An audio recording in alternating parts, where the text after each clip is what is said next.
Rodrigo, a gente não falou durante a Via Crucis qual foi o tipo de castigo ou de. O que foi infligido para Jesus? Foi chicotar? Foi Teve chicote? chicote, tinha um chicote chamado Ele Frágilo, já estava com a coroa de já tava com a espinhos coroa de espinhos, porque e, foi e assim, carregando só uma parte da cruz. Aquilo que a gente vê em pinturas também, ele não estava com a com a cruz. cruz Não, inteira. é só Normalmente só o o tronco, tronco aham, principal. o patíbulum, que a cruz tinha duas partes, tinha o stips e o patíbulum. Sei. Ele carregou o patíbulum. Aquilo era mais uma forma de humilhação, Uma forma de ou humilhação. O todos tinham que stips, carregar. não, todos tinham que carregar, geralmente.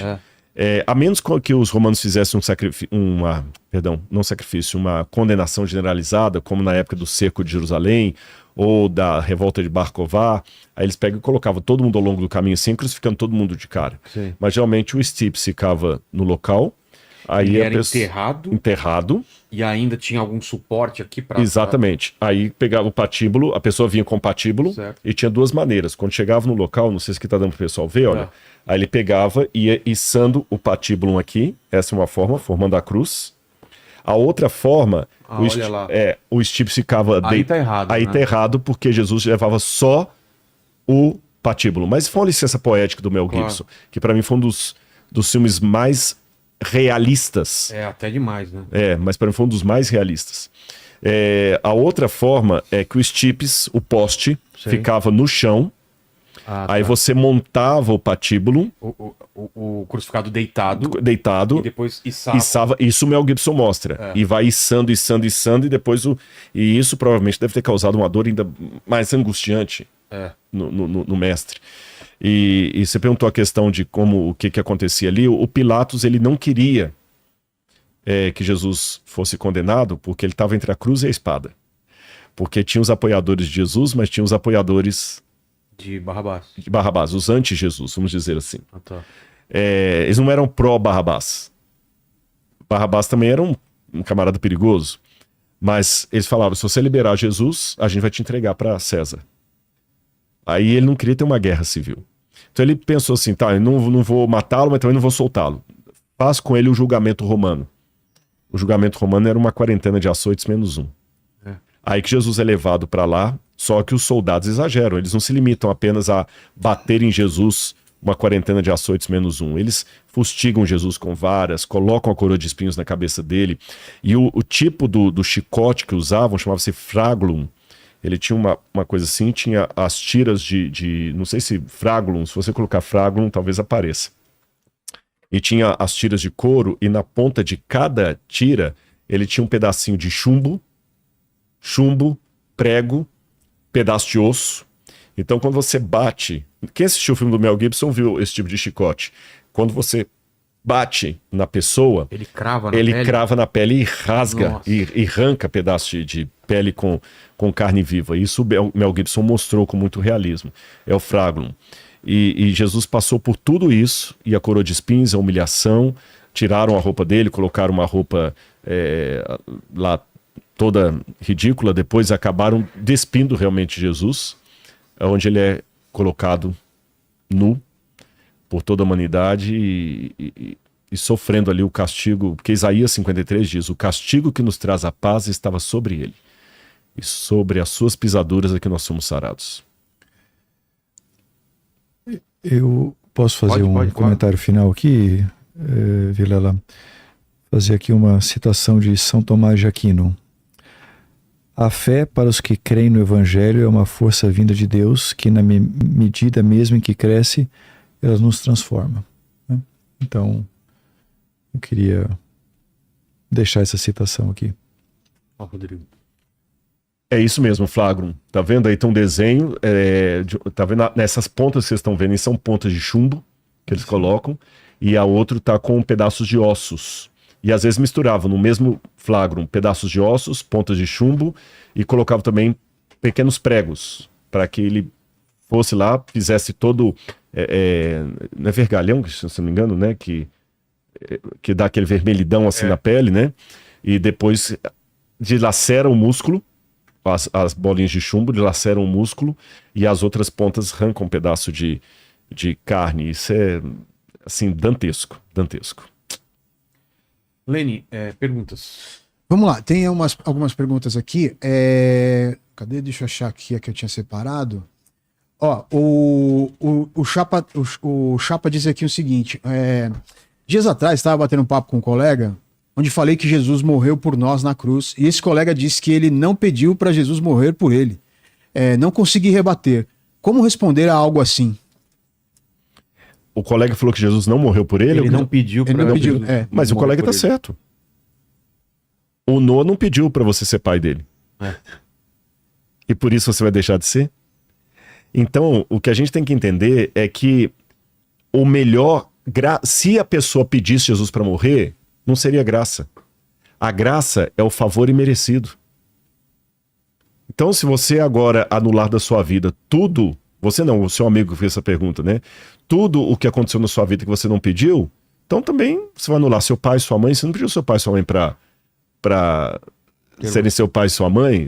Você não pediu sua mãe para gerar você. Agora, Santo Agostinho de Hipona dizia: Deus, agora que vem o ponto para você falar pro seu amigo. Ele tá certo. Ele não pediu Jesus para morrer por ele. Como eu falei, o Noah também não pediu ao Vilela para ser pai dele. Mas o Vilela é pai dele assim mesmo. Mas ele pode decidir se quer aceitar a herança do Vilela ou não, se quer aceitar os conselhos ou não. Então, Santo Agostinho de Hipona uma vez escreveu assim: Deus, que criou você sem sua permissão, não salvará você sem a sua decisão. Traduzindo Santo Agostinho para a linguagem mais popular. Deus não te perguntou se você queria existir, mas ele não vai te salvar sem você falar que quer ser salvo. O Igor Horta, ele perguntou aqui o seguinte: e quando a passagem de dar de beber a Jesus vinagre era uma espécie de tortura ou um escárnio? Verdade, teve No essa. boa pergunta. Essa é forte, hein? Escreve aí Roman Bath. B-A-T-H. B-A-T-H. Vou ver o que vai aparecer aí. Public Roman Bath. Se aparecer o quadro, você vai ver. Eu vou explicar. Essa passagem... Quem fez essa pergunta, Lênin? Conseguiu pegar o nome, não? Tá aqui, peraí só um minuto. É o Igor Horta. Igor Horta. Igor. Horta, né? Igor, essa passagem que você mencionou, ela está aqui no Evangelho de João. Eu vou ler para você. No capítulo 19. João, capítulo 19, versículo 28 em diante. Que diz assim: Depois, vendo Jesus que tudo já estava consumado para que se cumprisse a escritura, disse: Tenho sede. Estava ali um vaso cheio de vinagre.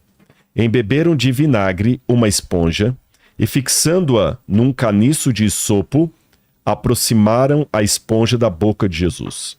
Quando Jesus tomou o vinagre, disse: Está consumado. E, inclinando a cabeça, entregou o espírito. A primeira pergunta que a gente faz é a seguinte: o que estaria fazendo vinagre na região do Calvário? Nós entendemos vinagre, aquele vinagre mesmo que usa em casa, na cozinha, às vezes para poder até limpar coisas. Algumas pessoas gostam de vinagre na salada e tudo mais. Mas o vinagre aqui é um vinho altamente alcoólico que já perdeu até o gosto dele. É um vinho intoxicante. Não é nem um vinho assim que os apreciadores de bebida alcoólica tomariam. É um vinho estragado. Então ele não prestava mais para beber, para aqueles que gostavam de vinho. Mas ele era eficaz como morfina e como material esterilizante. Aí acontece o seguinte: quando eu pedi o Lênin para... Conseguiu achar alguma imagem? Só letra pra mim de novo que eu não consegui achar. Eu te passo, Lênin. Tá. Se achar bem, se não achar, não tem problema não. Quando eu pedi o Lênin para mostrar para vocês como é que era um banheiro romano, o Roman Bath, havia nos banheiros romanos o uso do vinagre para esterilizar o papel higiênico que eles usavam na época. Estou colocando entre aspas, porque não era um papel de verdade. Você vai ver o que era. A primeira coisa que nos chama atenção no banheiro romano é que as pessoas não tinham a privacidade, cada um tinha o seu lugar de assento ali. Era geralmente uma única banco, assim, com os buracos, servindo de vasos, e cada um sentava um do lado do outro. Não tinha privacidade na hora do banheiro, eram banheiros públicos assim. E aos pés das pessoas que estavam usando o vaso sanitário ali para suas necessidades particulares, passava uma canaleta de água. E na frente eles tinham geralmente um vaso cheio de vinagre. Não seria isso não. Coloca banheiro romano público, vai em português mesmo, de repente aparece. Banheiro romano público. Aí eles colocavam ali uma bacia cheia de vinagre. E eles pegavam um caniço de isopo, porque o isopo é mais cheiroso dentro do banheiro, melhorava o odor, né? Igual a pessoa colocar cheirinho, um caniço de isopo. E eles fixavam nesse caniço de isopo uma esponja do mar. Aí eles pegavam a esponja do mar, tá aqui sentado. Aí exatamente, essa imagem aí, ó. Olha que coisa maravilhosa, Dani. Lembra que eu falei, você não tinha privacidade, você Imagina sentava isso no estádio, hein? no estádio, você não tinha privacidade, era um do lado do outro, tá vendo? E nesses dois que tá aí no meio deles, um estava com água, o outro cheio de vinagre. Aí o sujeito, depois que terminava de fazer suas necessidades fisiológicas, ele pegava aquela vareta com a esponja, que tá ali do lado dele, passava na canaleta da água ali para limpar e se limpava. Era o papel higiênico, ele se limpava.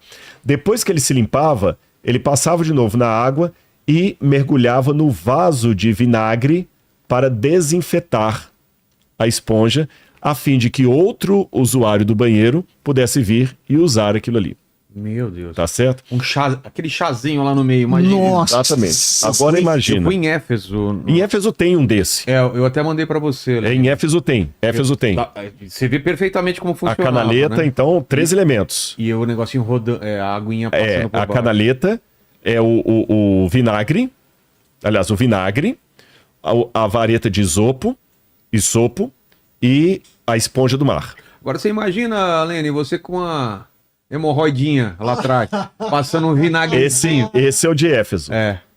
Olha lá. Agora, alguém pode perguntar, o que isso tem a ver com a pergunta que o rapaz fez? Eu vou falar o que tem a ver. Olha o que a Bíblia falou que eles levaram à boca de Jesus. Estava ali um vaso cheio de vinagre. Igual usavam em banheiro. Embeberam de vinagre uma esponja. Desculpa, pastor. O pessoal escreveu aqui vinagre de toba. Desculpa, por favor. Na frente do pastor, mas é engraçado, né? Não, mas era isso mesmo. Era isso mesmo. Embeberam de vinagre uma esponja e fixando-a num caniço de isopo, os 3 elementos de banheiro. Os soldados romanos não tinha banheiro assim desse jeito em todo lugar. Às vezes o banheiro era atrás de uma moita, alguma coisa assim. Então os soldados romanos já levavam entre os seus apetrechos militares ali um vaso cheio de vinagre, tá certo? Um vaso cheio de vinagre e uma esponja ali dentro com uma varetinha de... Pra chuchar e Exatamente, olha, eu vou ao banheiro ali, atrás da moita mesmo, ele fazia, se limpava e tava tudo resolvido. Agora, a questão é a seguinte, eu pensava até um tempo atrás que foi mais um gesto de humilhação de Jesus. Eu entendi assim. Ou seja, Jesus teve sede, pediu água e levaram papel higiênico com vinagre para Jesus, para traduzir na linguagem de hoje. Mas, considerando um pouco mais o contexto, a minha interpretação mudou um pouquinho. No Evangelho de Mateus, fala que um dos soldados que estava ao pé da cruz, ao ver Jesus morrendo, falou, verdadeiramente este é o Filho de Deus. Verdadeiramente, esse era um homem justo.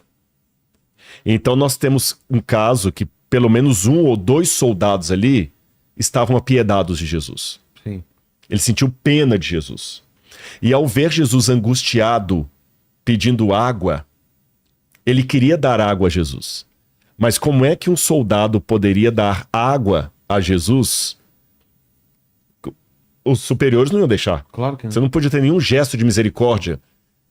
Mas como sendo um soldado acostumado à guerra, aos limites de uma guerra, de uma situação de extrema impotência humana, ele viu o vaso de vinagre, falou assim, já sei, eu vou colocar vinagre na boca de Jesus, para os demais vai parecer apenas uma humilhação, como de fato sou ou ser, mas eu vou dar uma morfina para ele aguentar a dor.